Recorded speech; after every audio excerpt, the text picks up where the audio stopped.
Okay. How long have you guys been a band? Could you give me the story of you guys from then to now? You should start that one. Yeah, I think we started the band, it was definitely like right when the pandemic hit. So like late 2019 into early 2020. And I think the general idea behind the band was, I think we all just wanted to be in a heavy project. Nigel and Sonny are both in a like math rock type band called Kind, and I think they just wanted to experiment with some ideas that were heavier, that wouldn't really be applicable to their other project. And that's kind of where the band was born. I wasn't really in anything serious, and I was trying to be in something heavy. And so once we got the core group together, we were looking for a vocalist, and that's how we got Scott from Only Shallow. And it's a funny story because Quincy, myself, and Scott were going to start a project with Dylan from Deal With God, but it just ended up fizzling out. We didn't. It just didn't gel as much as we wanted it to. But like in a way, Dylan is a ghost member of Pick 3 in a way from years past. Years past. A primordial member. A vegetable, like a vegetable. Yeah. It was the appendage. How do you think you guys have grown since you started this band? This way. Yeah, I feel like, we definitely have like experimented a lot. Like we had like the 5 core songs, and then once we wrote the 6th song, it kind of, I don't know, in a way I feel like it kind of like completed the puzzle with like how we go about our sound as a whole. And I don't know, I feel like maybe we had like a lighter sound when we started, and now I feel like it's kind of a little bit thicker and a little bit darker. Right. It was a little bit blue before, now we're like in the purple zone right now. Yeah. Okay. Yeah. What's your process for making music? Usually, I'm playing guitar all the time at home, so like I'll just have an idea in my head, I'll play it on guitar. And I'll just try to like develop a general idea, like some riffs here and there, and then I'll do my best to connect those in a way that makes sense. But ultimately, where the song comes together is at practice, because Nigel will throw down some drums, Sonny fills in the blanks with the bass, and then last we added Scott who puts the vocals on top. But it's a really collaborative songwriting process. Like, it's not like one person is just thinking of the whole song and then comes in and presents it. It's really like all of us adding our own individual flair to anything that we develop. I was going to say, I feel like Quincy brings, just these like extravagant parts, and then like it's Nigel and I's job to just kind of like fit them as much as we can into like a shape. Yeah. So that way, like, play something that's cohesive and just like, not saying your writing is not cohesive. I'm just saying like. Yeah, no, we like hone it in. I mean, the first. It's like trimming the fat, like, you know what I mean? Because it's like, when you have an idea, sometimes it's going to be like larger than life. There's so much you want to do, but you got to reel it in, because you can't have like a 5,000-minute song. You know what I mean? Sorry for that. Yeah, no, I mean, then we wrote one of our songs, track 2, at Cosmic Jams, Quincy and I, part by part, up until the end. And then we wrote track, track 3. Mm-hmm. We wrote that all together at Wicked Squid Studios. Shouts out to Josh. First off, I wrote track 3. I'm talking about the album order, because there was the order in which we wrote the songs. Oh, I guess track. And then, so track 6 is the one that Sonny wrote. I wrote a song. Oh yeah. And I think, and then I like to add like a little bit, like some breaks and like where the breakdown's gonna be, and then Scott, I would like Scott to talk about their lyrical process a little bit, but I was writing them out as I was putting them into the computer today, and they're just so poetic and so moving. So, well, thank you, I appreciate that. When they get a song to where they want it to be, they'll take like a phone recording of it, obviously for all of our own sake, but I think it, mostly for my sake, because I'll just listen to that over and over and over again until I feel some sort of flow within the song of how I want the lyrics to go. And I feel like when I've approached writing lyrics for these songs, I don't like writing verse chorus. Like, I like songs that follow that formula, but for my own writing style, I tend to stick away from that. And yeah, like a linear fashion, almost like like storytelling in a sense. And like I've always liked that style of songwriting a lot. Random band, I think that does that pretty good. Like La Dispute, like they have like a good like song structure of like they're telling a story and they want to paint you a picture. And so I feel like I've always approached that writing style as well. And then like I was also like an English major in college, really like concentrating on like poetry and prose and like stuff like that. So I feel like that really shines through. And then when I get to a point in the lyrics that like when I'm satisfied with what I've written, with Nigel and I sharing dual vocals, I'll show Nigel like my lyrics and kind of give like a breakdown of like what I was feeling, so we can like collaborate even on lyrics as well. For like anything, like Nigel might repeat something of mine, or like we'll have their own little like phrases scattered throughout that still weave its way through what I've already written. And I don't know, I feel like I've grown as a lyricist through those means of like song collaboration as well. Thank you. You know, I feel like, you know, reading your stuff has pushed me as well. So, you know, I think we all inspire each other, and especially with Quincy's ambitious parts and, you know, Sonny's creativity, you know, and, you know, my, you know, what is it, veracity? Is that a word? Yeah. You know, I just feel like, you know, we're really trying to push ourselves and, you know, push the conversation forward. Yo, Chris!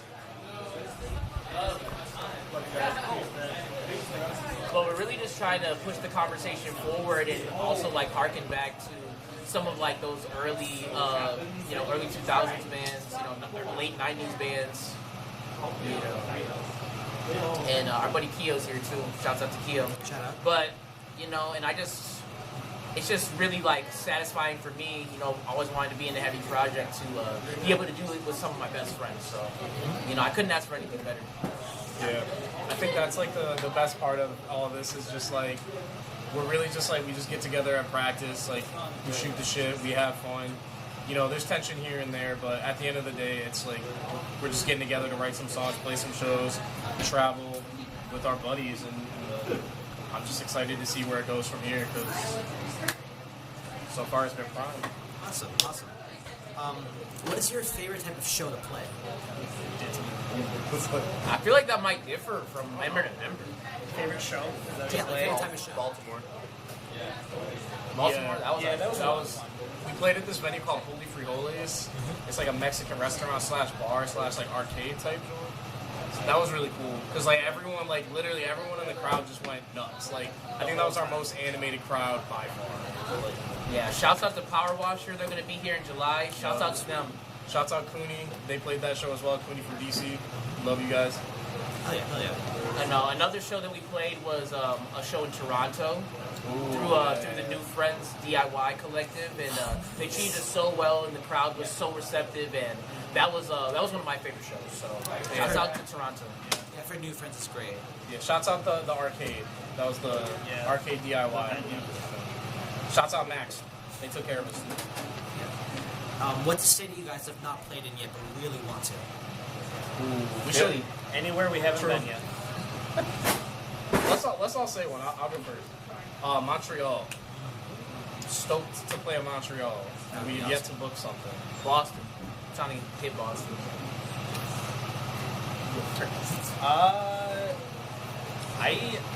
I don't know. I feel like my other band, Only Shallow, we've played in Ohio, like Columbus, Ohio, and that show went absolutely insane. And so I would like to go back there with another project, and hopefully get the same result there. as we did when we played. Nice. No, I'm trying to play Japan. Fuck it, we trying to play the moon. We trying to play moon base. Moon base. Do you guys have any pre-show rituals? Other than obviously, you know. I like to pick out an outfit, get pissed off, and then change. Yo, I feel that. That's funny. I have to have like a healthy snack. Oh, Like before this set, I had an apple and a green juice. that's awesome. It's an essential, and a protein bar. You gotta get those macros in before you play some aggressive ass music. Facts. A bunch of water, a cough drop, and some Tylenol.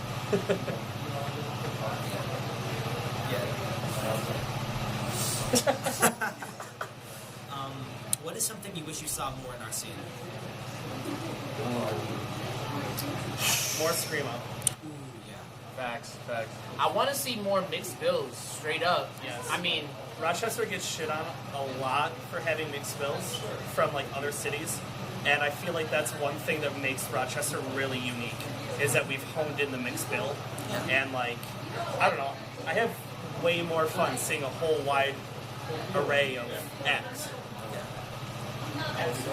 And I think it's interesting. You're piggybacking off Scott. I think it's interesting that like there can be so many distinct sounds coming from one place, and I think that should be celebrated. Like, why should we stifle it? Because then we'd all just be playing with the same one or two bands. Yeah, You know what I mean? So I think that we should be celebrating more art from disabled people. yes. I don't see that enough. Yeah. The scene. Any scene really. I know. Raising everybody up, not just who you want. also more people of color in the scene because it can't just be me and Nigel. we definitely need Not more much longer, people of bro. color in the hard rock scene, for sure. You know, queer people as well. Oh, yes, for sure. I feel that there's a lot of queer people in our scene, but it's good to be always good to have more. More. I need more. More. Next, I have a couple really serious, really controversial discourse questions. So let's Bro, go. you Okay, is a hot dog a sandwich? Yes. That is the right answer. hot dog or sandwich? Is a hot dog a It's a sandwich? hot dog a sandwich. Nah, it's not. As opposed to what? A hot dog is not. It's one bun. It's a whole. Yeah, but is a sub a sandwich? It's a submarine sandwich. Yeah, but I mean, it's- technically, the, yeah. the bread is sliced the same way a hot dog. Bro, a sandwich is not about ingredients. It's about orientation of the bread. You can If it's hold hot- a if it's a dog the way hot you dog, hold a I would sandwich. say- Is a taco a sandwich? Exactly. You said No. Yeah. I'll say yes. Is a hot dog a taco? Yes. Ooh, Yes. yeah. A hot dog is a taco. Facts. Okay. Next question. Who would win in a fight? 1 billion lines or every single Pokemon? 1 billion lions. It's a billion lines. Single There's not. He can't even comprehend the amount of You billions. said every real. Pokemon though? And Every there's single definitely not. There's not a Is this- thousand. Nah, but Is aren't this- there if- some Pokemon that could just like Yeah, make shit what? disappear? Is this Pokemon are real now? They exist, and they're fighting a billion lions. Yes. Actually, I think Pokemon. Yeah. I'd There's say- like God. Because like there's Yeah, so there's, many like- flying types. Yeah. There's also like legendaries and shit. my level 40 people. Yeah. I don't know. I play Yu-Gi-Oh, so. I'm Digimon. Very relevant. I'm playing Pokemon Blue through again right now. So you're going with the Pokemon? Yeah, only because I'm playing it currently. Okay, I have some actual questions about the scene now. Alright. What is your opinion on Rochester scene as of now? Yo. Hell Yeah, you know who you are, man. Fuck you. I'm kidding. I don't know who you're talking I'm about. kidding. I'm actually kidding. There's so many people. No, there's actually so many people who I actually care about, and I'm really happy to work with a lot of different people. I don't know. I can't think of anybody right now, but shouts out to everybody. Shouts out to the indie scene. Shouts out to the punk scene. Shouts out to Jared, all of our friends, everybody who came here. Yeah. I don't have. Oh, Joyway. Fuck you. You don't like Joylife? I haven't listened to him, but like I know some people like him. Nah, your music's whack, bro. What are you gonna do with that? Starting me. You have 48 hours to respond, Joyway. On some Would Drake you do shit. would you do a battle set of Joywave? Actually, That would be so that'd be so funny. 100%. That would be amazing. And then when you're talking shit. And we would literally kiss. That'd be like, We'd like actually kiss in the end. be like, bitch, you didn't know that I was dangerous. They were like, that song slacks though. Shouts out to Joy Wave. Let's kiss. Nah, I actually really like that song. I like that song. Joy Wave. I don't want no drama with y'all. I love that song. I love that song. Yo, Jackson Cavalier. Kisses. Hell yeah. How has Rochester scene changed since it started? Has it like improved? Has it gotten worse? Yo, I got one thing to say about that. The worst thing that Rochester ever lost in the music scene was the Vineyard community space. Yo, shout out R.I.P. the Vineyard. That was the Legendary worst thing we spot. ever lost. I think. What was the question again? I'm sorry. Like how has like the scene changed since you've become a part of it? So I got in the scene probably around late 2009, 2010, Right. and that was like where like all like the bro hardcore was happening, and a lot of like the metal scene. Shouts out to Marissa, shouts out to Sirens and Sailors. Yeah, But like, and so like that was outside to Storm the Bay as well. But like all those bands were coming up, and I used to look up to a lot of those bands. But you know, and all respect to them. But honestly, I feel like, especially with the variety, our scene is honestly the best it's ever been. Shouts out to Undeaf. Shouts out to Only Shallow, Coalition, who we played with tonight, Georgie, Home Videos. Shouts out to all my Gun. brethren. Ty, Kind of kind. Debatably Stable, Deep Disdain, Staying for sure. Make It Stop. Make It So Stop. many good bands that are Bugcatcher. So many bands that are pushing the culture forward, and I couldn't be happier to be a part of it. So It's endless. It Dead just- Pets. Dead Pets as well. Therapy Cali, Gun. Cali Cousins. So it just makes me so happy that, you know, there's such a high caliber level and there's so many different bands. So we're actually, this is the best class of Rochester music that's ever lived. So, Oh yeah. you know, it is what it is. I feel like the Rochester music scene really ebbs and flows, and it goes through its like low points, like lulls, and then it like really like spikes back up. And I feel like we're watching a really great spike within the scene that we haven't seen in 10 years. It's like a renaissance. To be Yeah. honest, it's flourishing. Yeah, like, I think the and last time we it's- saw like this active music scene was like early 2010s. yeah. And it's so many age groups too. Like there's like college. There's like, you know, the Deep Disdain, Debatably Stable dudes. Like they're like in high school. And then there's like the early college type kids, and then there's like, you know, mid 20s, there's late 20s, There's the early old 30s, heads. the old heads. Like everybody's kind of getting a piece of the pie right now. Their respective representation in the scene, and I feel like most people are cool with each other these days. Like, so it's just like, I don't know, it's all love. Like it's just really nice in that way. How do you think we can keep the scene in this uphill? Booking cooler shows. I think booking mixed bills too is gonna be what's gonna sustain us. I second that. Because like we're having a problem where it's like, oh, Georgie Bugcatcher again. You know, shouts out to them, but it's like, let's mix it up. You know, kind, make it stop again. Let's mix it up. Shouts out to Jordan Moss. You know, shouts out to Bug Day. Get some different shows going on. Shouts out to Comfy as well. Let's just get some mixed bills. Let's just do some, you know, some different stuff. Transcendental Filth. You know, let's start mixing it up. Let's get weird, Rochester. Oh, yeah. Keep Rochester weird. Keep Rochester weird. Okay. Rochester 585. I just want to. The only thing I want to piggyback off of that is just encourage each other. Ooh, yes. Just be there for one another. Like, go out, be supportive. Even just like hanging a flyer on a telephone pole. Like, Yeah. just show some support.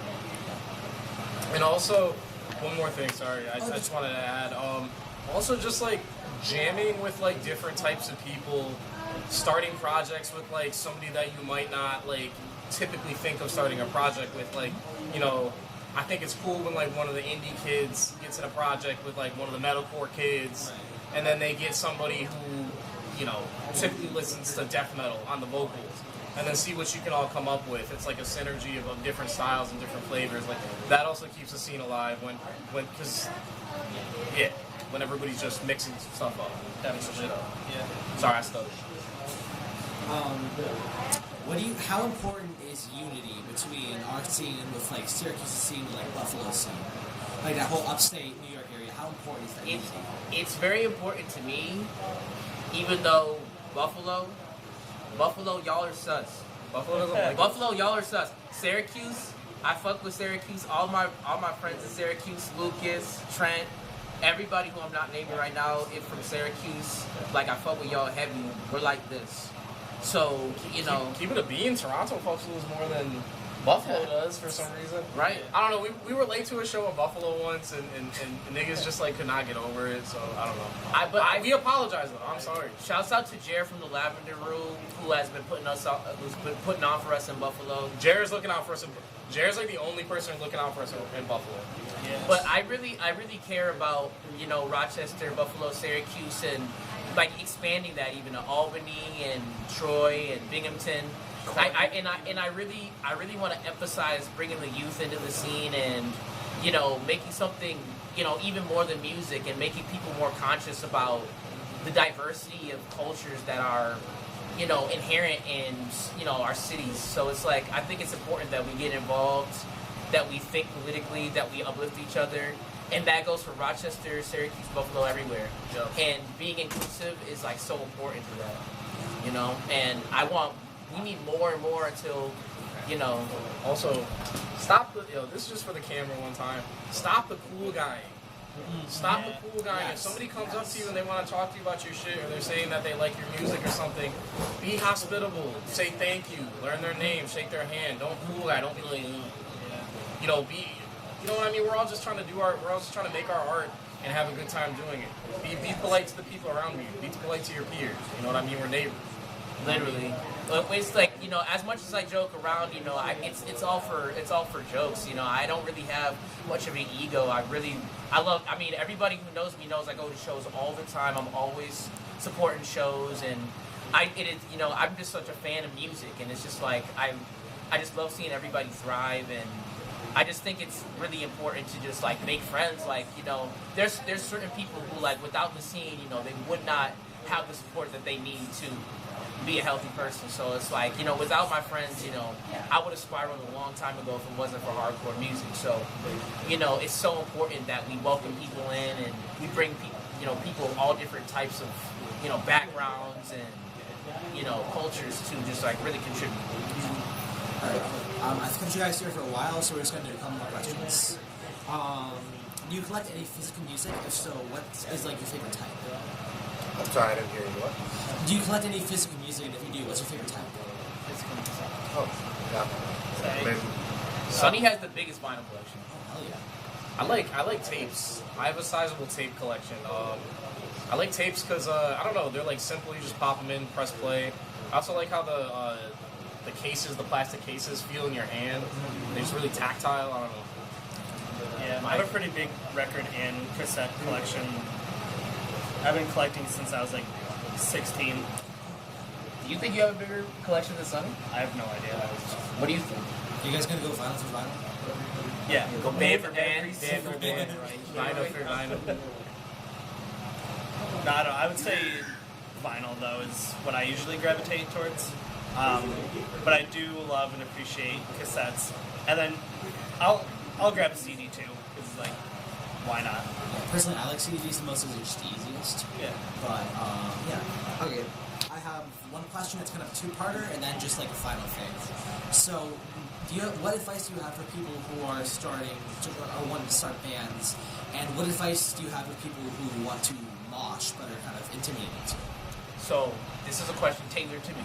So I would say to answer the first part, like just like for people wanting to start bands or whatever, it's kind of a weird question, but this is what I had mentioned this before, but it's like I feel like I'm like a student of the game, so I'm always checking out new music, and like I want to know the history behind like every band, every screamo act, every hardcore band since the 80s.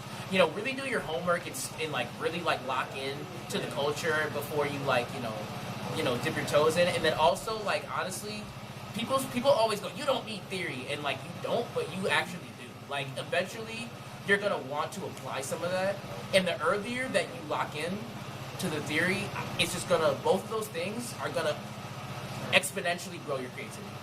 And then the moshing, just start throwing hands. Half the time, people want to mosh, but they're scared. So, you know, there's so many times where people are like, I'm so glad you opened up the pit. I've been waiting for this all night. So just dance like no one's watching. It's your party. You can have fun if you want. Okay, it's just have fun.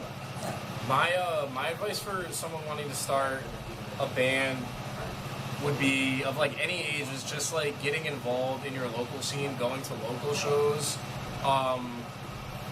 And it doesn't even have to specifically be local shows. It can be any type of concert, but like watch music that inspires you and make sure that you go to shows, because when you see, you know, if you want to play music, if you got the bug in you and you see people performing, you're going to be like, I want to do that. And then that hunger is going to start to become more palpable, and then you're going to feel the need to have to satiate. You know what I mean? So it's really important to go to local shows, go to any type of show, and just get that inspiration, get that going in your head, so that it becomes something that you have to let out.